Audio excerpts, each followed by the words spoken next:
오늘은 강림절 첫째 주일이에요. 교회력에서는 이 성탄절 앞에 4주간을 강림절이라고 그래요. 대림절이라고도 그러고 또한 대강절이라고도 부릅니다. 이 절기는 성탄절을 맞을 준비를 하는 그런 기간이에요. 그 준비라는 것이 뭡니까? 성탄절의 주인공인 예수 그리스도께서 인간의 몸을 입고 탄생하신 참뜻을 다시 한번 마음에 새기는 일이고, 그 예수 그리스도의 다시 오실 날을 기다리는 사람으로서 영적인 준비를 갖추는 거예요. 그 준비를 시작하는 날이 바로 강림절 첫째 주일입니다. 이 기다림에 관한 한 가장 큰 인내심을 보여준 사람들은 유대 민족들입니다. 예수님 당시에도 유대인들은요, 수백 년 전에 이 선지자들에 의해 예언된 메시아를 계속해서 기다려왔어요. 오랜 세월 동안 다른 나라의 지배를 받으며 살아온 유대인들은 오직 하나님께서 보내실 메시아에 대한 그 기다림으로 하루하루를 보내고 있었습니다. 그런데 어느 날 놀라운 일이 일어났어요. 광야에 한 사람이 나타나가지고 메시아가 오신다, 메시아가 오신다 선포하는 거예요. 그 사람의 이름이 요한이라고 하는 사람입니다. 그리고 그가 요단강에서 세례를 베풀었기 때문에 사람들은 그를 가리켜서 세례 요한이라고 불렀어요. 메시아가 오신다는 이 놀라운 소식으로 인해 사람들은 들뜬 마음으로 세례 요한에게로 몰려왔습니다. 구세주 메시아가 오신다는 소식을 자기 귀로 직접 듣기 위해서였던 거예요. 몰려온 사람들 중에는요, 부자들도 있었습니다. 세리들도 있었습니다.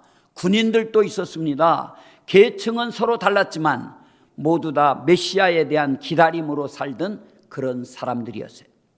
세례 요한은 몰려온 사람들에게 올바른 기다림의 자세를 요구를 했습니다. 그것은 다름 아닌 회개예요. 회개.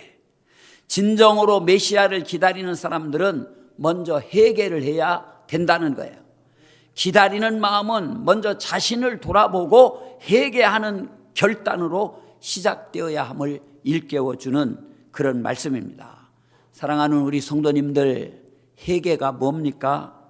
진정한 회개는요, 죄를 인정하고 뉘우칠 뿐만 아니라 죄된 삶에서 돌아서서 변화된 삶을 사는 거, 이게 바로 회개입니다. 세례 요한은 바로 그런 회개를 거기 몰려오는 사람들에게 요구를 했어요. 그래서 이 세례 요한은 자기에게 몰려온 사람들을 향해 불의하고 그릇된 생각과 삶에서 돌아서서 회개에 합당한 열매를 맺으라 촉구합니다. 예수님께서도 공생애를 시작하면서 가장 먼저 하신 말씀도 회개와 관련된 그런 거예요. 예수님께서는 세례 요한이 잡힌 후에 갈릴리에 오셔서 말씀하시기를, 마가복음 1장 15절 다 같이 읽습니다. 때가 찼고 하나님의 나라가 가까웠으니 회개하고 복음을 믿으라, 주님이 말씀하셨어요. 예수님께서는 이 회개야말로 믿음과 함께 하나님 나라 백성이 되고자 하는 사람들에게 꼭 있어야 할 그럴 조건임을 말씀하셨어요. 회개에 대한 강조는요, 오순절 성령 강림 이후에도 계속됐습니다. 사도행전 2장 말씀을 보면은 오순절 성령 강림 후에 베드로는 다른 여러한 사도들과 함께 예루살렘에 모인 사람들 앞에서요, 예수 그리스도의 고난 그리고 부활에 대해서 담대하게 전파를 해요. 그러자 말씀을 들은 사람들 중에 많은 사람들이 마음에 막 찔림을 받습니다. 그리고 베드로하고 사도들에게 묻습니다. 형제들아, 우리가 어찌할꼬? 그렇게 물어요. 그때 베드로는 이렇게 얘기합니다. 사도행전 2장 38절에 같이 읽겠습니다. 너희가 회개하여 각각 예수 그리스도의 이름으로 세례를 받고 죄 사함을 얻으라. 그리하면 성령을 선물로 받으리니. 아멘. 베드로의 이 말은요, 회개는 세례와 죄 사함을 받는 동시에 성령을 선물로 받을 수 있는 선행 조건임을 가르쳐 준 거예요. 회개가 이렇게 중요하기 때문에 세례 요한은 메시아를 기다리는 마음은 회개로부터 시작되어야 함을 일깨워 주었습니다. 그러므로 우리들의 기다림도 회개부터 시작되어야 될 줄로 믿습니다. 하나님을 떠난 삶에서 하나님과 함께하는 삶으로, 하나님보다 세상의 것들을 더 사랑하던 삶에서 하나님을 더 사랑하는 삶으로, 이웃을 외면하고 이웃을 도외시하면서 때로는 자신의 욕망을 이루기 위한 수단으로 이용하던 삶에서 이웃을 진심으로 사랑하고 돌보며 위하는 삶으로, 그리고 직업이나 일을 통해 자기의 유익만을 추구하던 삶에서 세상을 위해서 섬기고 봉사하는 그런 삶으로 돌이켜서 회개의 열매를 맺어야 된다는 거예요. 베드로후서 3장 11절 12절 말씀해 보니까 베드로는요, 너희가 어떠한 사람이 되어야 마땅하냐, 거룩한 행실과 경건함으로 하나님의 날이 임하기를 바라보고 간절히 사모하라, 이렇게 권면을 했습니다. 강림절에 우리가 어떤 사람이 되어야 할 것인지를 분명히 가르쳐주는 그런 말씀입니다. 사랑하는 우리 성도님들, 여러분 모두 이 강림절 절기에 회개를 통한 거룩한 행실과 경건함으로 주님을 마음 중심에 모시고 성탄절을 기다리는 우리 성도님들이 다 되시게 되기를 주님의 이름으로 축복합니다. 옛날 우리 민족의 설화 중에 망부석에 얽힌 그런 이야기가 있어요. 여러분들 들어보셨죠? 망부석이라고 하는 말의 뜻은 지아비를 기다리다가 결국은 돌이 되었다는 그런 의미예요. 신라시대에 눌지왕 때입니다. 신라의 충신 박재상이라는 사람이 있었어요. 근데 이 박재상이 워낙 충신이었습니다. 그래서 일본의 볼모로 잡혀간 왕의 동생을 구하러 일본으로 직접 가요. 그러면서 자기 집에도 들르지 않고 길을 떠나서 마침내 왕의 동생을 구해내서 보냅니다. 그런데 자신은요, 이 일본 왕의 협박과 해유에 넘어가지 않고 신라의 충신, 신라의 신하임을 고집하다가 그만 일본에서 죽음을 맞이하게 됩니다. 그런데 이 돌아오지 않는 남편을 기다리던 그의 부인은 기다리다 결국 죽어서 돌이 되었다고 그럽니다. 이것이 망부석에 얽힌 안타까운 그런 이야기예요. 사랑하는 우리 성도님들, 기다리고 기다려도 오지 않는 사람을 기다릴 수 있는 것은요, 두 가지 때문이라고 생각합니다. 첫째는 그 사람에 대한 사랑이 깊기 때문에 그래요. 사랑하기에 힘이 들고 어려워도 기다릴 수가 있는 겁니다. 둘째는요, 그 사람에 대한 신뢰감이 있기 때문이라고 생각을 해요. 그 사람을 믿기 때문에 믿음을 가지고 기다리는 거예요. 기다리고 기다리다 결국은 돌이 될지언정 끝까지 포기하지 않고 기다린다는 거예요. 신앙생활의 중요한 태도 중에 하나는 기다림입니다. 신구약 성경 전체 흐르는 주제 중에 하나가 기다림이라고 하는 그런 주제예요. 구약은 무엇에 대한 기다림입니까? 오실 메시아에 대한 기다림에 대한 이야기가 구약 성경의 말씀이에요. 구약 전체의 메시아를 기다리는 이 메시아 대망 사상이 큰 물줄기를 형성하면서 흘러가게 되는 거예요.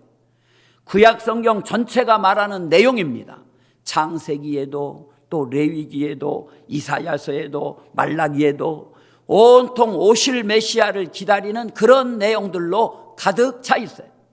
그렇다면 신약은 무슨 기다림에 대한 내용입니까? 예수님의 재림에 대한 그런 이야기예요. 주님이 이 땅에 살아계실 때의 이야기를 기록한 사복음서를 봐도요, 재림에 대한 이야기들이 많이 나옵니다. 사도행전을 봐도 처음부터 다시 오실 주님에 대한 이야기로 시작이 됩니다. 특히 신약의 마지막 성경 요한계시록은요, 온통 다시 오실 주님에 대한 그런 이야기들이에요. 이처럼 성경 말씀은 기다림에 대한 이야기예요. 특별히 구약의 백성들을 한번 살펴볼까요?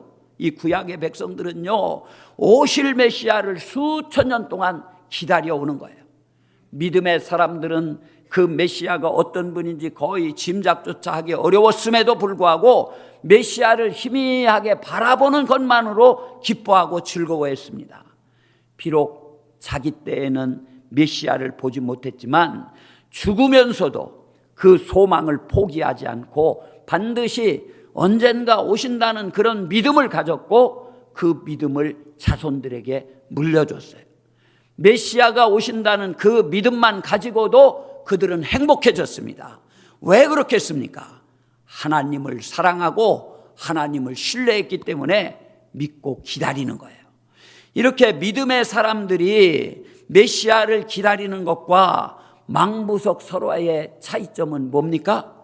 망부석 이야기는요, 그 기다림이 결국은 실패로 끝나버리고 말아요. 기다림은 남편의 죽음이라는 허망한 결과를 가져왔고 기다리던 부인은 결국은 돌이 되고 말았어요. 그러나 믿음의 사람들의 기다림은요, 그것과는 다릅니다. 결코 그 기다림이 헛된 기다림이 아니라는 거예요. 반드시 그 기다림의 열매를 보게 되는 겁니다. 오늘 본문도 바로 그 기다림에 성공한, 그래서 아기 예수를 만났던 시므온이라는 사람에 대한 그런 이야기예요. 여러분, 시므온은 어떤 사람이었습니까? 첫째는요, 경건한 믿음의 사람이 시므온이에요. 여러분, 이 시대를 살아가는 우리들은 과연 어떤 사람들을 모델로 삼고 살아야 됩니까? 세상에서 성공한 사람들, 돈을 많이 벌고 높은 지위에 오른 사람이 여러분들의 롤 모델입니까?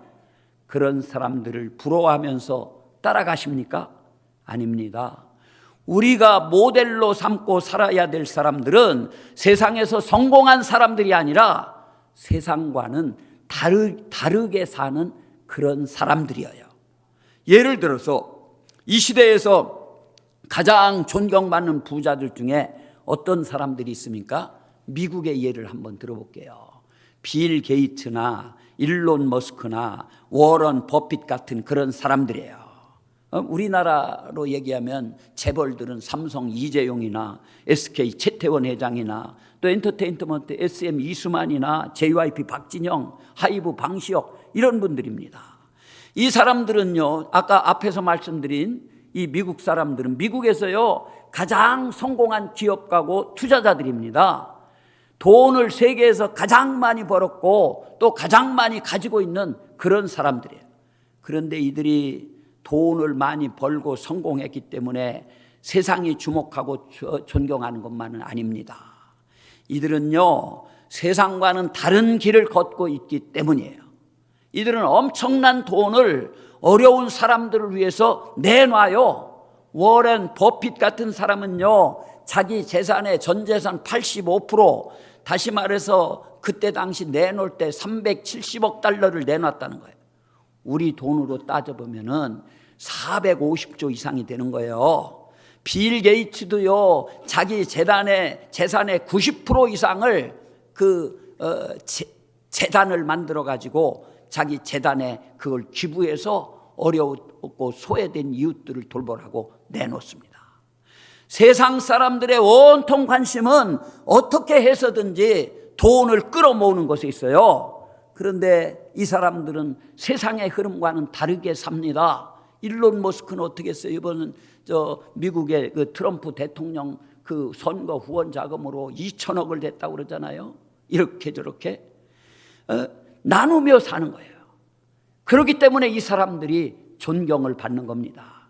우리가 가장 세상적인 사람들을 따라가는 것이 아니라 세상의 흐름과 다른 길을 걷는 사람들을 존경하고 따라가야 된다는 거예요. 오늘 본문의 이 시므온이라고 하는 사람은 어떤 사람입니까? 25절 말씀을 여러분 자세히 보세요. 같이 읽겠습니다. 예루살렘에 시므온이라는 사람이 있으니 이 사람은 의롭고 경건하여 이스라엘의 위로를 기다리는 자라. 성령이 그 위에 계시더라. 의롭고 경건했다는 거예요. 또 그 위에 성령이 계셨다는 거예요. 여러분, 의롭고 경건하다는 이 말, 그 시대를 살아가면서 시대의 흐름대로 사는 그런 사람이 아닙니다. 하나님 앞에서 바르고 그리고 믿음으로 살았다는 뜻이에요. 그 시대와는 다르게 사는 사람이었다는 거예요. 구약 성경을 우리들이 읽어보면요, 그 시대와 다르게 사는 사람들, 하나님의 기준을 가지고 사는 사람들을 표현할 때 의로운 사람이라, 경건한 사람이라 그렇게 불렀어요. 예를 들어서 가장 타락했던 노아 시대에 노아가 어떤 사람인지 성경은 이렇게 말합니다. 창세기 6장 9절이에요. 노아는 의인이요 당대의 완전한 자라. 그는 하나님과 동행하였으며 그랬어요. 의롭고 경건한 사람들의 특징은요, 그 시대의 흐름을 따라 살지 않는다는 거예요. 이런 사람들이 그 시대마다 반드시 있었다는 거예요. 그래서 우리 하나님께서는 세상을 보실 때요, 세상을 따라가는 수많은 사람들을 찾지 않으시고 세상을 따라가지 않는 영적인 소수, 거룩한 씨앗들을 찾으시는 줄로 믿습니다. 그래서 그들 때문에 세상에서 희망을 보신 거예요. 그들 때문에 세상을 심판하지 않고 세상을 유지하시는 거예요. 여러분, 소돔과 고모라 땅을 한번 생각해 보시기 바랍니다. 멸망할 것은, 이 소돔과 고모라가 멸망한 것은요, 그 땅이 죄가 많았기 때문이 아니었습니다. 정확하게 말하면 그 죄악된 곳을 살릴 의인이 부족했기 때문에 소돔과 고모라가 멸망한 거예요. 하나님께서 예루살렘의 멸망을 막아설 의인을 찾으셨지만은 거기서 찾지 못해서 그 성이 멸망당했다고 말씀을 하고 있는 겁니다. 우리 하나님께서 찾으시는 사람은요, 세상을 따라가는 다수가 아닙니다. 세상과 다르게 사는 소수의 사람들을 찾고 계신 줄로 믿습니다. 그리고 그 소수가 사실은 세상을 살리는 사람들이에요. 다수가 세상의 표준이 아니라 세상과 다르게 사는 소수가 진정 세상의 표준이고 세상을 살릴 희망이 되는 그런 겁니다. 우리는 그래서요, 이 세상을 닮아가려고 하지 말고 세상과 다르게 살려고 노력을 해야 돼요. 여러분들은 어떤 사람들이십니까? 세상의 흐름에 민감하신 분들이십니까? 하나님의 기준을 가지고 표대를 향해서 달려가는 분들이십니까? 시므온은 그 시대에 의롭고 경건한 사람, 하나님의 기준을 가지고 사는 그런 사람이 시므온이었어요. 우리는 시므온처럼 이 시대에 의롭고 경건한 믿음의 사람들이 돼야 될 줄로 믿습니다. 그 다음에 시므온은 하늘이 열려 있는 사람이다, 그렇게 표현하고 있어요. 하늘이 열려 있어요. 오늘 본문은 시므온의 신앙에 대해서 그의 위에 성령이 계시더라 말씀하고 있어요. 성령과 함께 사는 사람이 시므온이었다는 거예요. 26절 말씀을 보니까 성령의 지시를 받았고 성령이 주시는 음성을 듣고 살았던 사람이 시므온임을 알 수가 있어요. 이 사람은요, 지금 세상 속에서 살고 있지만은 어디다 주파수를 맞추고 사는 사람입니까? 세상과 주파수를 맞추고 사는 사람이 아니라 하늘의 주파수를 맞추고 살았던 사람이 시므온이다, 그런 얘기예요. 그래서 하나님이 뭘 말씀하시는지를 잘 들었습니다. 하나님의 메시지를 그래서 받았습니다. 여러분들은 어디다 주파수를 맞추고 살아가십니까? 언젠가 뉴스를 보니까 외계인이 보내는 이 전파를 한번 잡기 위해서 저 미국 어딘가에 시설을 해놓은 기지가 있다는 보도와 그 사진을 본 적이 있어요. 사랑하는 여러분, 외계 생명체의 전파를 포착하려는 그 노력 대신 살아계신 여호와 하나님과 주파수를 맞추려고 노력한다면 얼마나 좋겠습니까? 하나님이 나와 이 민족과 세상에 대해서 지금도 끊임없이 말씀하고 계시는데 그 음성을 듣기 위해서 우리의 귀를 쫑긋 세우고 귀 기울이신다면 그 개인의 인생이 바뀌고 이 세상이 달라지지 않겠습니까? 여러분은 어디에 주파수를 맞추면서 살아가십니까? 성령께 주파수를 맞추시기 바랍니다. 성령께 주파수를 맞춰야 됩니다. 그러면 하나님의 음성이 들려오게 돼 있어요. 믿음의 사람들은요, 주야로 그 말씀을 묵상하는 사람이라고 그랬어요. 그리고 주야로 묵상하는 가운데 말씀대로 순종하는 것이 순종과 형통의 비결입니다. 성령의 인도를 받는 저와 여러분들이 되시기를 주님의 이름으로 축복합니다. 27절 말씀을 보니까 이 시므온이라고 하는 사람이 성령의 감동을 받았다는 거예요. 하나님이 그 마음을 움직이셔서 행동했다는 거예요. 이처럼 시므온은 하늘이 열려있는 그런 사람이었습니다. 영적인 사람이었다, 그런 얘기예요. 하나님의 음성을 듣고 하나님의 인도를 받으면서 사는 그런 사람이었습니다. 사랑하는 우리 성도님들, 하늘이 열려 있어야 바르게 삽니다. 우리는 한 치 앞도 모르는 사람들이에요. 나는 옳다고 가는데 틀린 길을 갈 때가 얼마나 많은지 몰라요. 무엇이 옳은지도 모르고 사는 것이 우리네 인생이에요. 그러나 하늘에서 보면요, 멀리까지 보입니다. 그리고 바른 길이 보입니다. 하늘의 음성을 따라 살아야 바르게 사는 그런 길이 되는 거예요. 하나님은 그 시대에 다수와 말한 것이 아니라 하늘이 열려있는 시므온과 대화를 하셨어요. 시므온 같은 신앙의 사람들이 돼야 될 줄로 믿습니다. 그리고 이 시므온은 어떤 사람이었습니까? 메시아의 약속을 믿는 자였습니다. 오실 메시아가 오신다고 선지자들이 예언한 그 약속의 말씀을 믿는 자였다는 거예요. 여러분, 시므온이라고 하는 사람의 신앙의 가장 두드러진 특징이 뭐냐면요, 오실 메시아를 기다리는 그런 신앙인이었어요. 앞에서도 말씀드린 것처럼 이스라엘 백성들의 독특한 신앙적 문화가 있었는데 그것은 메시아를 기다린다는 것입니다. 그런데 이 메시아 대망 사상은 개인적인 사상이라기보다는 국가와 연관된 그런 사상이었어요. 온 국민이 메시아를 기다렸습니다. 그래서 그 나라가 메시아가 다스리는 나라가 되기를 원했던 거예요. 왜냐하면 그들이 경험한 바에 의하면 인간이 다스리는 나라는 항상 불완전했기 때문이었어요. 모순과 부조리와 고통이 있었습니다. 그래서 이제는 진짜 왕이 오셔서 통치하는 나라, 온전한 나라를 이 유대 백성들은 소망했던 거예요. 또한 메시아가 와서 지금 고통받고 억압받는 그 민족을 구원해 주실 것을 기대하고 있었습니다. 메시아 대망 사상은 민족적인 그런 사상이었다는 거예요. 그래서 시므온도 이스라엘의 위로를 기다린다, 그렇게 말씀하고 있어요. 개인의 차원을 넘어서 이스라엘 민족을 구원해 줄 메시아를 기다리고 있는 겁니다. 이 시므온은요, 메시아를 기다리고 그분을 만나는 것이 이 시므온의 사명이에요. 오시겠다고 보내줄 거다라고 말씀해 주신 그 메시아 만나는 것이 시므온의 사명이었다, 그런 얘기예요. 그래서 26절 말씀을 보면은 하나님으로부터 일종의 계시와 사명을 받았습니다. 반드시 메시아를 봐야 하는 사명, 그래야 눈을 감을 수 있는 그런 사명이었어요. 이 사명이 완수되기 전에는 죽지 않는다는 거예요. 나이가 들어도 병이 들어도 어려움이 와도 이 사명이 끝나지 않는 한 결코 죽을 수 없는 것이 이 시므온이라고 하는 사람의 삶이었어요.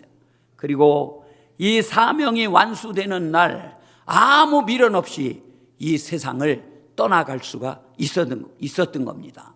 이렇게 사명을 가지고 기다리니까 아기 예수를 만나게 되잖아요. 우리들에게도 이런 사명이 있어야 될 줄로 믿습니다.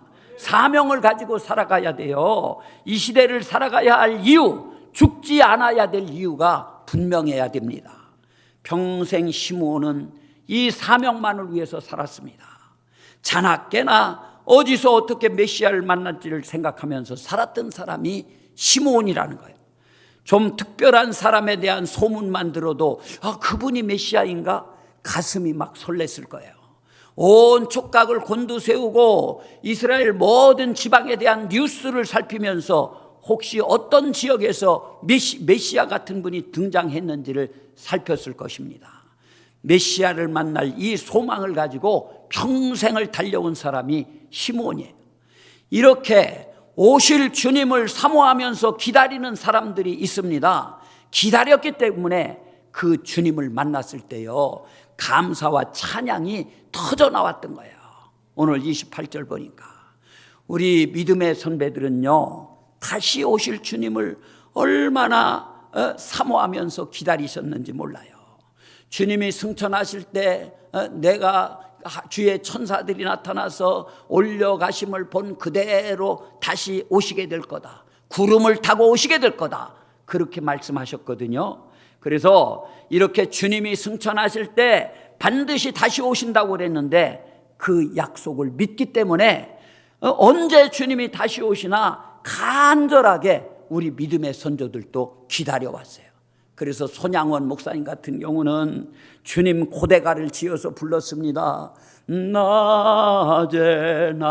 밤에나 눈물 머금고 내 주님 오시기만 고대합니다. 가실 때 다시 오마 하신 예수님, 오 주여 언제나 오시렵니까? 먼 하늘 이상한 구름만 껴도 행여나 내 주님 오시는가 해 머리 들고 멀리 멀리 바라보는 맘, 오 주여 언제나 오시렵니까? 이상한 구름만 하늘에 보여도 혹시 주님 오늘 오시는 것이 아닌가 가슴이 설렜던 그런 분들입니다. 사랑하는 우리 당진 방주의 성도님들, 이들은 이렇게 주님을 기다렸는데 우리들은 어떻습니까? 정말 여러분들은 주님을 얼마나 기다리십니까? 성탄절이 다가오고 있는데 여러분들의 마음에는 주님을 사모하고 기다리는 마음이 있으신지요? 얼마나 간절하게 사모하고 기다리고 계신지요? 여러분들에게 묻고 싶습니다. 주님을 사랑하십니까? 이 연인들이 사랑하는 사람을 목이 빠져라고 기다리듯이 사랑하는 주님을 그렇게 기다리고 있으신지요? 주님이 반드시 다시 오신다고 말씀하셨는데 그 말씀 믿으십니까? 그 약속하신 지 2000년이 지나도록 아직 오시지 않고 있어요. 그러나 반드시 오실 것을 믿으십니까?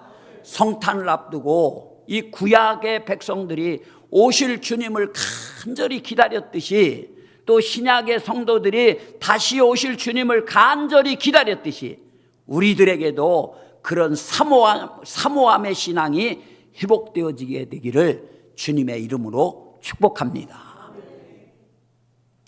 주님을 사랑하고 사랑해서 그분만을 기다리는 깊은 사랑에 빠져보는 그런 성탄절이 되시길 바랍니다. 그래서 올해 성탄절이 그 어느 해보다도 기쁨과 감격이 있는 그런 성탄절이 되시기를 바랍니다. 기도하겠습니다.